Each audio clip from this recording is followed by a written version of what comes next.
72세의 나이에 이용식 코미디언에게 뜻밖의 슬픈 소식이 일어났다. 왜 이런 끔찍한 일이 일어났을까요? 이용식은 오랫동안 많은 사람들에게 사랑받아 온 대한민국의 대표적인 코미디언이자 방송인입니다. 그는 1980년대부터 활약하며 한국 코미디 역사에서 중요한 인물로 자리 잡았습니다. 특히 유머 한 번지와 같은 인기 프로그램에서 개성 넘치는 외모와 독특한 유머 감각으로 시청자들에게 큰 웃음을 선사했습니다. 그러나 최근 그와 관련된 안타까운 소식이 전해지며 많은 팬들이 걱정에 빠졌습니다. 특히 그의 손녀가 태어나기 직전에 이 소식이 전해져 더욱 안타까움을 자아냈습니다. 이용식의 방송 데뷔는 1975년 MBC 개그 콘테스트를 통해 이루어졌습니다. 당시 개그계는 주로 유랑극단 출신이나 연극 무대에서 활동하던 이들이 중심이었지만 이용식은 대한민국 최초의 공채 개그맨 중 한 명으로 새로운 길을 열었습니다. 1969년 MBC TV 개국 이후 웃으면 복이 와요와 같은 프로그램을 통해 방송사가 공식적으로 개그맨을 선발하기 시작했습니다. 이용식은 단순히 코미디에만 국한되지 않고 다양한 예술적 재능을 가진 다재다능한 인물이었습니다. 사실 그의 첫 무대는 코미디가 아니라 음악 무대였습니다. 1971년 그는 언더그라운드 라이브 클럽에서 통기타 가수로 데뷔하며 예술계에 첫 발을 내디뎠습니다. 이후 뮤지컬 배우로도 활동하며 새로운 경험을 쌓았습니다. 그는 경양식 레스토랑과 같은 곳에서 기타를 연주하며 노래를 부르기도 했습니다. 당시 함께 활동하던 아티스트들로는 서유석, 양희은, 4월과 5월의 백순진, 이수만 등이 있었습니다. 1972년에는 청평에서 열린 통기타 페스티벌에 참가해 2위를 차지하며 음악적 역량도 인정받았습니다. 어린 시절부터 유난히 말재주가 뛰어났던 이용식은 동네에서 구봉서라는 별명으로 불릴 정도로 남다른 입담을 자랑했습니다. 그리고 그의 인생을 바꿀 운명적인 순간이 찾아옵니다. 배우 박은수가 개그맨 시험 한번 봐봐 라고 권유한 것이 계기가 되어 개그맨의 길을 걷게 된 것입니다. 당시 박은수는 드라마 전원일기에서 이용희 역할로 큰 사랑을 받고 있던 인기 배우였습니다. 그의 한마디는 이용식의 인생에 큰 전환점을 만들어 주었습니다. 이용식은 내 형제 중 막내로 어릴 때부터 형들과는 또 다른 성격을 가진 사람으로 알려졌습니다. 특히 그의 바로 위 형과 친하게 지내던 친구가 바로 박은수였습니다. 놀랍게도 이용식이 개그맨이 되는데 결정적인 역할을 한 것도 박은수였습니다.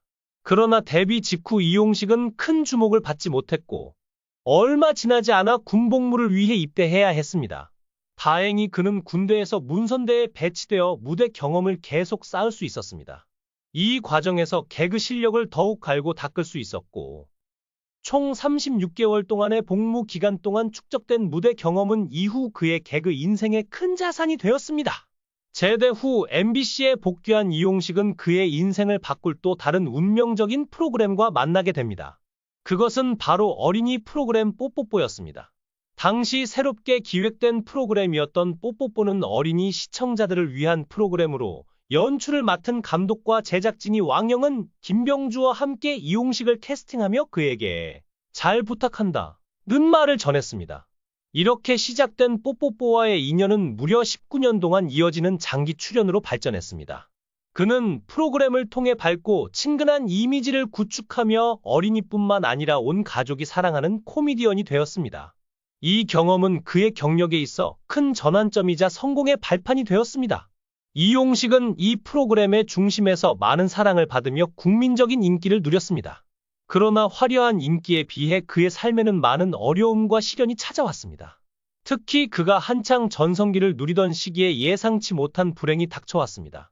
23년 전 그의 아버지가 심근경색으로 세상을 떠난 지 얼마 지나지 않아 이용식 본인 역시 같은 병을 진단받게 된 것입니다.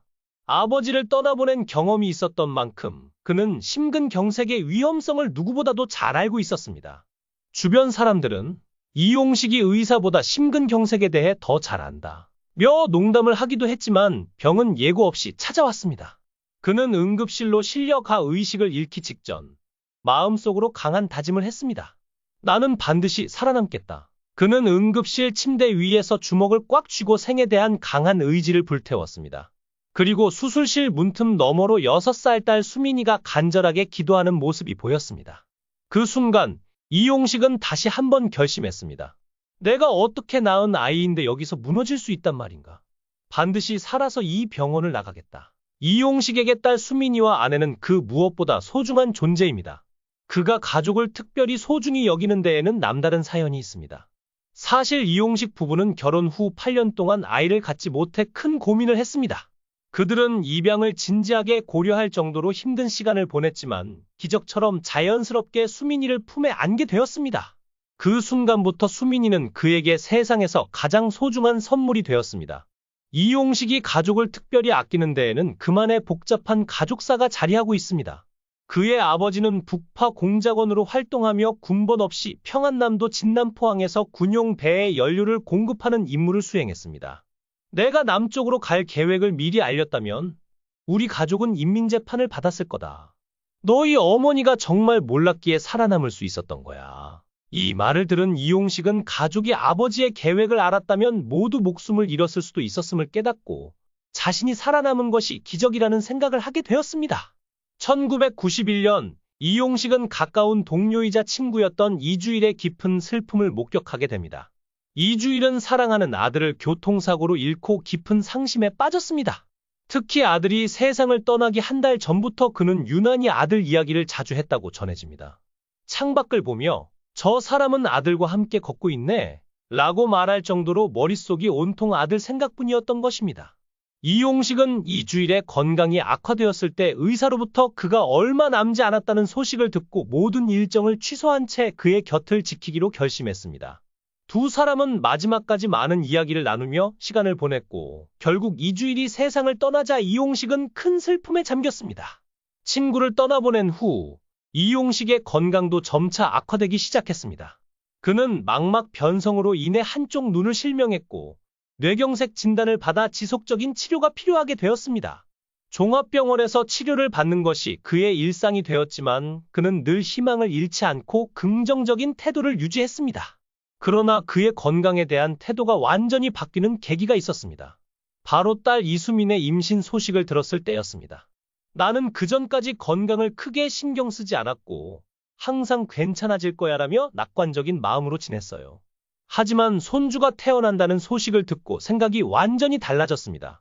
이 아이가 자라서 결혼하는 모습까지 보고 싶다는 강한 의지가 생겼습니다. 그는 손주를 위해 건강 관리를 결심하고 꾸준한 운동과 식단 조절을 통해 15kg을 감량하며 건강 회복에 힘썼습니다. 그리고 마침내 손녀가 태어나자 그는 말로 표현할 수 없는 큰 기쁨을 느꼈습니다. 우리 바람대로 이루어졌어. 나에게 이런 큰 행복이 올 줄이야. 그는 세상에서 가장 행복한 사람처럼 보였고 가족들은 그의 곁에서 그 순간을 함께 축하했습니다. 이제 이용식은 사랑하는 손녀와 가족을 위해 꾸준히 건강을 관리하며 더 나은 삶을 위해 노력하고 있습니다. 오랜 시간 대중들에게 웃음을 선사했던 그가 앞으로도 건강을 유지하며 사랑하는 가족과 함께 행복한 시간을 보내길 진심으로 응원합니다. 오늘 이야기는 여기까지입니다. 시청해 주셔서 감사합니다. 많은 의견 남겨주시고 다음 시간에 또 만나 뵙겠습니다.